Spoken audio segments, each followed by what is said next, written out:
عليكم السلام، أهلا بكم أحبتي في هذه الحلقة 226 من برنامجكم لحظات قرآنية.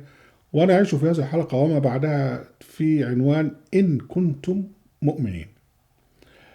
نذكر بأن الله سبحانه وتعالى قالها في سورة البقرة: ومن الناس من يقول آمنا بالله وباليوم الآخر وما هم بمؤمنين. يعني الإيمان ليس مجرد شعار يقال، ليس مجرد قول، وإنما الإيمان هو موقف، وهو تمسك بلا إله إلا الله وبالعمل الصالح إلى أن يموت الإنسان.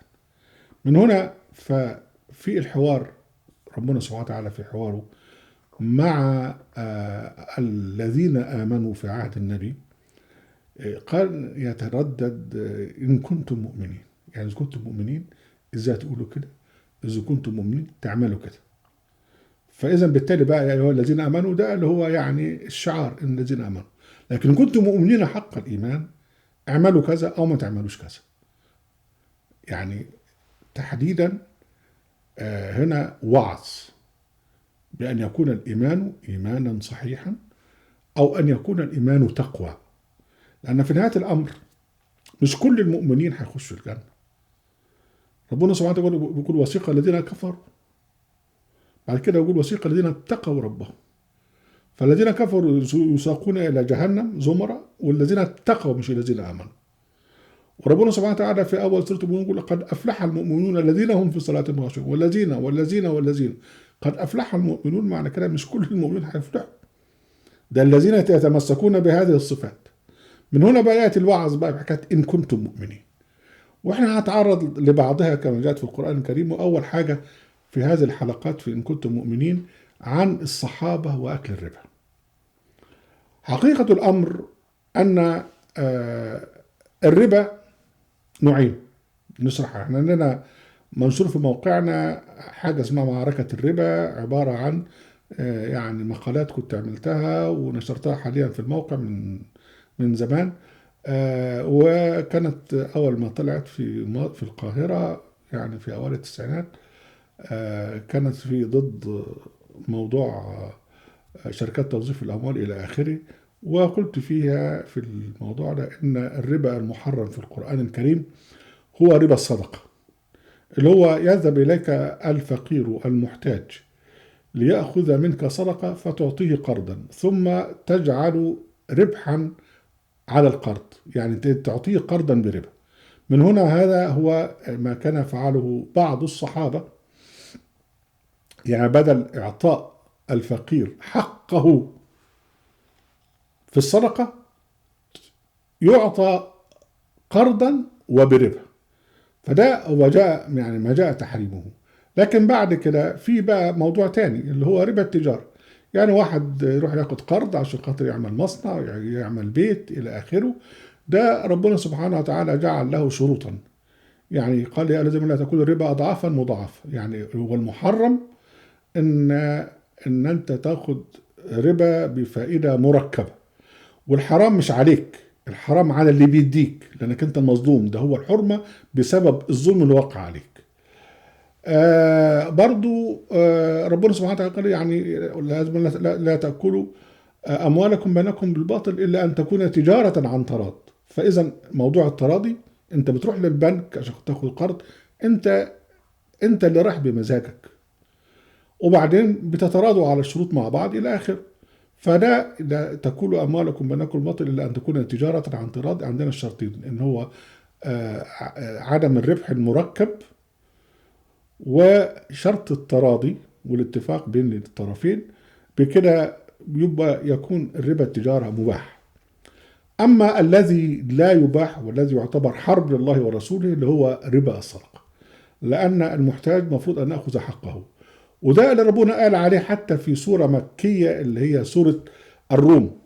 ربنا سبحانه وتعالى قال فآت ذا القربى حقه والمسكين وابن السبيل ذلك خير للذين يريدون وجه الله وأولئك هم المفلحون. إذن هو بيتكلم عن حقوق المحتاجين.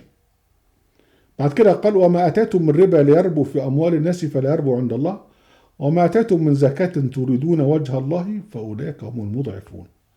يعني بيقارن بقى بين إيه هو اللي بيربو ويربو يعني يزيد. ايه هو اللي بيربو؟ ان تعطي صدقة ولا ان تعطي ربا؟ تعطي صدقة للمحتاج ولا تعطي ربا للمحتاج؟ ده ما جاء في سورة الروم، وهي سورة مكية. بعد كده لما انتقل أو هاجر يعني المؤمنون إلى المدينة، كان من ضمنهم ناس بيعطوا، وحتى طبعا يكون موجود من الأنصار يعني إلى آخره، لأن الآيات جاية بتتكلم المؤمنين كلهم يعني. ربنا سبحانه وتعالى من أول يعني الكلام عن ميزة الصدقة، وهناك يعني زي سنبلة 7 سنابل في كل سنبلة مئة حبة، والتحبب في الصدقة وقول معروف ومغفرة الخير وصدقة يتبعها هذا. آيات كثيرة جدا بتتحدث وبتحث على الصدقة. والذين ينفقون أموالهم بالليل والنهار سرا وعلانية فلما جمعوا عند ربهم ولا خوف عليهم ولا هم يحزنون. ده بكده انتهت الآيات التي تحث على الصدقة. بعد كده بقى انتقلت الآيات تتحدث عن الذي بدل أن يعطي الصدقة يعطي قرضا وبربا. فتقول الآية بسم الله الرحمن الرحيم: الذين يأكلون الربا لا يقومون إلا كما يقوم الذي يتخبطه الشيطان من المس، ذلك بأنهم قالوا إنما البيع مثل الربا وحل الله البيع وحرم الربا. هنا بقى خلي بالك: فمن جاءه موعظة من ربه فانتهى فله ما سلف وأمره إلى الله ومن عاد فأولئك أصحاب النار هم فيها خالدون. يعني إذا بقى بعد الموعظة دي اللي يعني بيتوب ماشي، ربنا سبحانه وتعالى يعني انتهى أمره. نعم. أما الذي يستمر يبقى أصحاب النار هم فيها خالدون. ده كلام للصحابة ولأي إنسان يقع في نفس الفعل. بعد كده تأتي المقارنة بين الربا الذي يعطى للمحتاج للصدقة وبين الذي يعطي صدقة للمحتاج. يقول: يمحق الله الربا ويربي الصدقات والله لا يحب كل كفار أثيم. يعني معناها أن الذي يعطي صدقة للفقير المحتاج المستحق للصدقة هو كفار أثيم. وبعد كده: إن الذين منعوا الصلاة وقاموا الصلاة وآتوا الزكاة لهم أجرهم عند ربهم ولا خوف عليهم ولا هم يحزنون. بعد كده يأتي إنذار: يا أيها الذين آمنوا اتقوا الله وذروا ما بقي من الربا إن كنتم مؤمنين. هنا محل الاستشهاد. يعني إذا كنتم مؤمنين حقا فاتقوا الله وسيبوا حكاية الربا دي خالص، وذروا ما بقي من الربا. يبقى انتهوا تماما عن موضوع الربا. يعني فمن جاءه موعظة من ربه فانتهى فله ما سلف وأمره إلى الله. يعني اتقوا الله وذروا ما بقي من الربا. طيب افرض مش عملتوا كده، فإن لم تفعلوا فأذنوا بحرب من الله ورسوله. شفت بقى؟ يعني ربنا بقى هو اللي هيحاربكم ورسوله إذا ظللتم على إعطاء الفقير المستحق للصدقة قرضا بربا. فإن لم تفعلوا فأذنوا بحرب من الله ورسوله وإن تبتم فلكم رؤوس أموالكم لا تظلمون ولا تظلمون. يعني إذا تبتم ممكن خلاص، أنت الراجل ده خد منك 100 جنيه كان عايز ياكل بيهم وأنت عملت عليه 10% ربا فوايد، لا يبقى خد ال 100 جنيه وانسى موضوع الفوائد.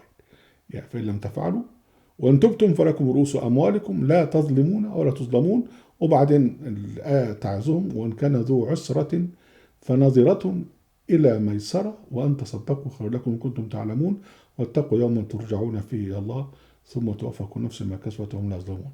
يعني إذا كان الفقير المحتاج ده مش قادر يدفع لك القرض، يبقى انتظر لغاية لما ربنا ييسر له. ولو أنت تنازلت عن الموضوع يبقى ده أحسن لك.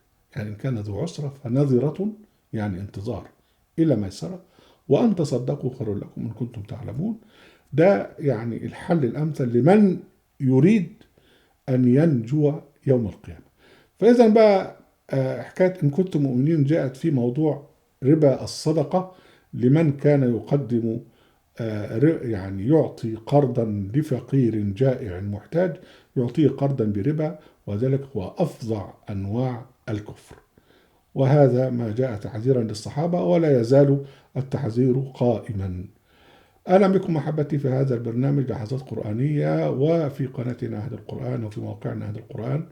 ولا تنسوا المشاركة بشير ولايك، وعليكم السلام.